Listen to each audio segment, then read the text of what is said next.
Hi, everybody. Been a little bit of time. A lot has happened in very little time. Giving you another update. At some point, I'm really going to start to put together some videos. But I am going to just let you know what's going on, just real quick.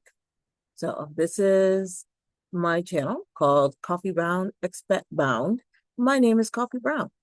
So before I go any further, please like, subscribe to my channel, and hit the notification bell every time you want to get an update from um, my basic updates, for lack of a better word. Okay, so I am now heading to my appointment this week so that I can finally get my visa to France. So for all of you that's been hanging in there with me since day one, which I think would have been probably if I had it. Well, when I started videoing was or do my blogs was December 31st of 2024.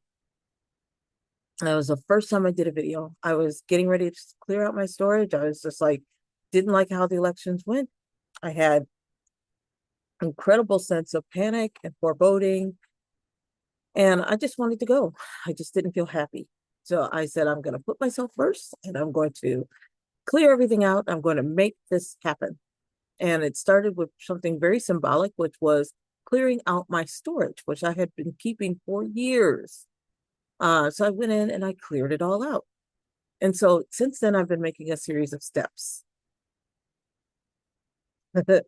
In that time, many things have happened in my life, some of them good, some of them not as good. But I've been trying to keep you as updated as possible. I also, working in IT, have had two jobs. I had a day job, which is contract, and a night job, which is a contract.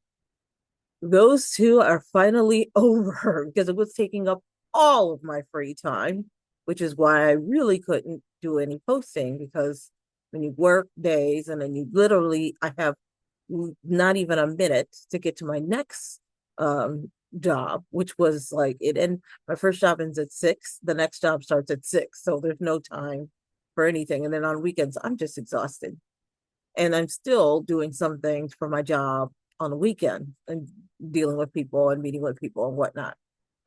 I have been blessed because working in IT, you've heard that a lot of jobs have been really just decimated. IT is not a sustainable industry anymore. It used to be, but it's not. And it's because dumb coders and programmers are stupid and have all of this hubris, thought that they would help these companies to make their AI better. But the stupid thing is, and if you're in IT and you're stupid as these stupid people, when you stupidly help them to make their AI better, you're literally AIing yourself out of your own job. So I have, just sidebar, I had a friend, have a friend who worked for one of these big companies, and her company mandated that every task that they do for their jobs must be done using that tech company's AI tools. And so I said to her, do you understand that they're getting ready to take your job because you're training the AI tool to do what you do? So at some point, the AI tool will take over and you will not have that job. Lo and behold, within, I would say, 3 or 4 months of me having that conversation, now layoff and out. If you are in that field and that is what you are doing, then you need to stop. Like, I don't know. I mean, I can't, I mean, I understand you're just one person, but if every programmer and coder said, I'm just one person and I'm not doing it, we wouldn't have the problems we're having right now in this field, which is also just kind of like snowballing into other fields as well. Okay. Also, my dog is not well. So every time she makes a noise, I'm looking down, and that's why I'd be looking down. You see me do that very suddenly. So, so AI is taking a lot of jobs, but I think also a lot of jobs are being offshored. They're being, they're hiring people in cheaper countries. And just, we're in the United States and the world hates us right now. Who can blame them? So a lot of them are just cutting off relationships with the United States and they are making relationships with other countries like China. Um, why should they come to us when China has the exact same thing but cheaper? Like, you know, so this is a time for you to be thinking about getting out. If you haven't, like, put together your plan, you need to start putting together a plan. You saw how long it's taken me to get to this point. It takes a while. But the good news is that you got time in the sense that if you start now and just put your plan in place, then you can just smoothly move through that plan and then make your plan to get out. Now, I did apply for France in November, not knowing that they were going to require that you had to have this business plan pre-approved by an agency in France. So my visa and the $500 and something I paid was rejected. I then had to go back and now put together a full business plan and then reapply for that visa after the plan is approved in France. And that could take anywhere between weeks to months. So I waited until after or when I had a break in my training and my IT stuff that I do, my IT jobs. And that took all the way until like almost Christmas. And so when I got that break, I immediately took mental time off. And then I just spent all this time, just sat down and just spent day after day, just day after day, just rewriting my business plan, tightening it up and making sure it complied with everything that they had told me that I needed to do. I had a diplomat that worked for the embassy that consulted with the embassy on my behalf to ask me what did I need to do in order to get this visa. Or not even to get the visa, but to get the approval for my business plan so that I can now go for the visa and be successful. And then they gave me all that back and I went to their website as they asked me to. And I looked through all of the things on the French website. And then I started putting together all the things that they told me I needed to do. And I made sure I dotted my I's and crossed my T's. So I did submit it at the very beginning of January, like January 1st, I believe I said, right? And, and I was very afraid because there are people who have put theirs through in November that were still waiting in January to hear anything. There are people who put theirs into December that were still, excuse me, waiting to hear something in January. I put mine in. They asked me for, I think, 3 things. They were like, please correct your country, or sorry, your city of, or your state of birth, because I think I put city and they wanted state. They're like, please let us know where you plan to live, and please let us know where you plan to work. If you have a lease for your work, update your lease. So I gave them what they needed. And that, like, within hours, I got approval. So altogether, if I count the days that it took for them to approve from the time that I put it into the portal, it took 6 days for them to approve my business plan. I came up correct. And that's the difference between me and getting my approval in 6 days and other people who are waiting months. So if you are trying to get your, if you really want to go for this visa and you're doing like my process, which was I was trying to get my business approved, you have to make sure that you're abiding by the rules. If you don't, you're going to get refused and they'll tell you to do it again. Save the money that I wasted. You must do a business plan and it must go up correct or else you'll be waiting for months. Excuse me. It came back so quickly, it caught me off guard. And so I was just like, well, I planned on leaving on March 1st. Blah, blah, blah, blah, blah, blah. I now have to put together my application for the visa, and I'm going to show this to you. I don't know what they need, so I have printed out everything in 3 copies of everything that they could possibly need from me, and made copies of, and I'm just going to show the back, my passport and my driver's license as well. 3 copies of everything, because I, for the life of me, could not remember. And I thought it was that when you went there, you had to have 3 copies. And when I went there the last time, I think I did, but I can't remember. And it's not written. And it's usually something where it's like somebody says something and somebody else says something and somebody else says something. And so you just do whatever like other people have said to do. Since I don't know, I was just like, just gonna make 3 copies of everything that I submitted to France. Now, that application was much more substantial, because my one that I sent or brought up the first time, the one that got refused, was about this much, if I had to do a comparison. So I had to do a lot of work.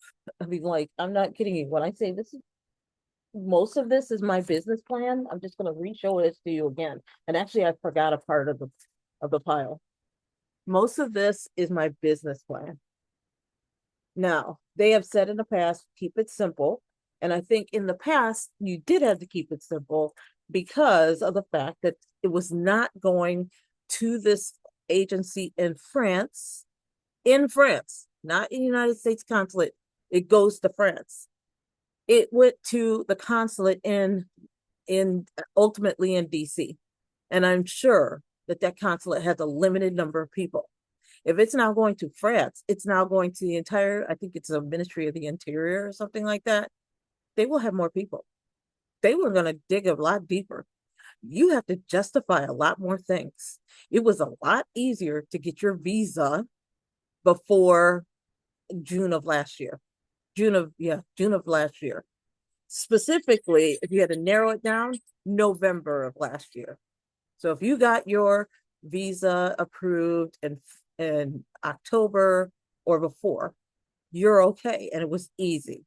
And if you are trying to talk with people who got their visas back in the day, I call it back in the day, which is like October of 2025 or sooner, or earlier rather, you need to stop talking to them, because it's a totally different ball game now.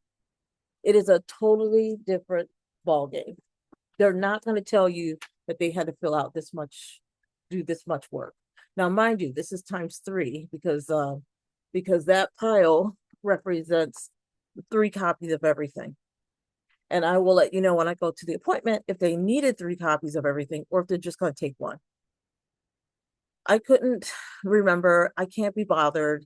I can't wait until the day before and then say, so do I need 3 copies? And then they say yes. And then I'm going to be on my copier all night, like I was the last time. And so I did not set my appointment for the visa until I printed out my entire, everything that they possibly could need, the entire application and everything, business plans, everything. Until that was done, I was not going to set an appointment. Because if you set the appointment with less than 72 hours ago, once it's 72 hours ago, you can't cancel it. And so all the money that you paid, you just have to go. You'll go and you'll get your refusal. And that's it, if you're not done with all of that. So don't take any chances. Now, I'm just talking about France. It could be different for Portugal. It could be different for Ghana. It could be different for Colombia. It could be different for Panama. It could be different for Mexico. It could be different for Canada. It could be different for Iceland. It could be different for, you have to go and check and do the research. All of that represents all the research that I had to do. And if you think you can just like, oh, well, there are some countries. And if you look at my previous video, there's some countries that if you wanted to go to, like in the next 24 hours, and you got a little bit of money to like get the plane and like pay for a couple, 2-3 months of rent, yeah, you could roll. But even then, when you get to those countries, if you want to stay, then you still have things that you need to do. Okay. But the good news is once you do them, then it's relatively easy to stick around. Then there are other countries that are like, you need to play by the rules. And if you don't play by the rules, you will not get approved. So make sure you do your research and research as recent as possible. And no matter what country you're going to, and you find out from each or from that country, you go to that consulate website and you find out what it is that they need, then start doing your research and look for the people who've been successful at applying in the last, I would say, 3 months, no matter what country, because the rules change every year. And now we're going into February. So, of course, the rules probably change for a lot of countries as of January 2026. And you'll want to make sure that you're aware of those rules and those guidelines and what they want and exactly how they want it. And don't mess around. Do exactly what they say, how they say it. Don't go over, don't go under. Do exactly what they say. And the more exact you are with producing what they want, the more likely you are to get that visa. Now, when I go to this appointment, I'm going to be like, look, I don't know what you need. So I brought everything and you take what you need. And I'm going to let them go through and take exactly what they need. And I'm just going to smile and say thank you and then walk out the door. And I expect that and I'm going to pray, have that visa within a week of my appointment. And I've set a departure date somewhere in mid to end of April. And so if you don't hear from me again, and then all of a sudden at the end of April, you see me saying, oui, and, and like, monsieur, bonjour, and all that stuff, that means I've arrived. I doubt it, though. I'm pretty sure I've got more I have to do because I have a laundry list of things that are like administrative things that I have to do. And I will probably do that in a future video. But right now, there's a lot of administrative things that you must do before you leave. Like you have to have an original birth certificate. You need to have your driving record for whatever state that you're in for X amount of years in advance. You're gonna have to find that out. And you need to have like bank statements, and you have to set up all your bank accounts. And I've got to start looking into porting my phones so that I'm not paying for the phone plans that are here. And I have to start winding down all of the things that I have here. And I've got like a million, not a million, but let me look and see like things I need to do. I'm doing a change of address. I have to then change I'm closing out some of my bank accounts. I'm getting new bank accounts that are more geared towards international.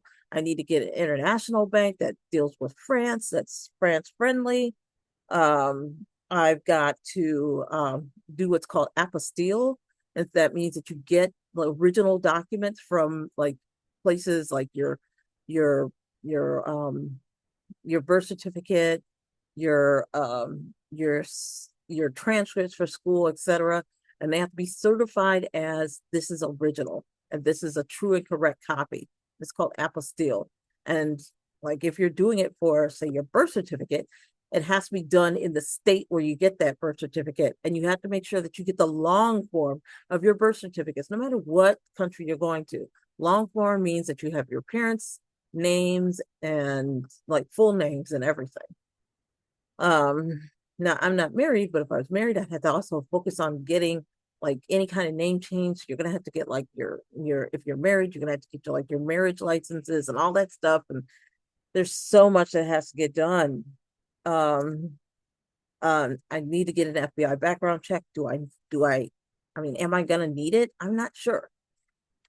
The other thing is that usually, like if you have those things and you have them apostilled, and then you get to the country that you go to and you have them translated, which you'll have to pay someone to do, then they're going to say there's a time limit on those things. It's not like you can get 20 copies of them and keep pulling them out every time they need them. They usually want to set them after they're a certain age. So like I've seen it 6 months to a year. So if you get a birth certificate, get a few copies, or get like three copies, maybe 4 copies. Bring it, have them apostilled so that they are certified as the true and original birth certificates, long form. You bring those with you to whatever country you go to. And then as they're asking, as you're getting into your new country and they're asking for those original documents, you can break them out. Boom. But the thing is, the next year, if you have to go through the same process again to renew your visa or whatever, you're going to have to these, get new and updated copies of the same documents you had from before, have them apostilled. That means you're going to need to really put together a schedule that you know you can adhere to, and you need to have reminders and everything. Because in order for you to for me to get my birth certificates apostilled again, that means I would have to contact the United States. I would have to like order them.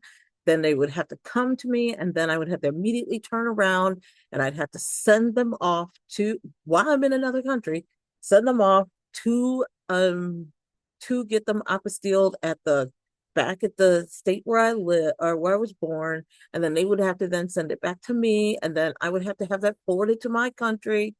And so that could take time. That could take months. So you want to think about things like that. So when you're making your plan, don't just think about what do I need to do to get out of here. Think about, okay, what do I need to do to get this visa? What do I need to do to get out of here? What do I need to do to get to that country and get settled? What does that country need for me to do once I get there? Because there's all kinds of deadlines. And then what are the things that are coming up down the road? And I would plan 1 to 3 years in advance of like things that you need to do and put them on a schedule, put them on a digital schedule and put them on a written schedule. Now, that's just step one of things that I've been working on. I have a whole bunch of things that I'm going to be updating with you about that's coming up. There's things that are going to be very helpful for you to think about as you are taking the steps to move out of this country and never come back. So I'm going to just tell you to stay tuned and just hopefully I'll be able to give you information not hopefully, I will give you information as I go through things and find out things and learn things. And hopefully that makes things easier for you. Now, until then, I'm just going to ask you one more time, please like this video. Please subscribe to my channel if you haven't already. Share this with a friend.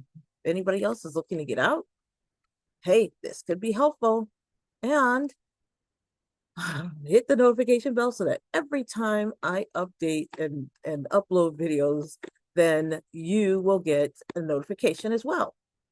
Until then, put down in the chat. Let me know, how are you going along with or coming along with your plans? Are you ready to go? Are you ready for your visa? Like, are you finding that you're having difficulties? I'd like to hear about it. And so would anybody who's watching these videos. We all need to learn from each other, help each other out. Give me a comment or give me something in the comments below, anything.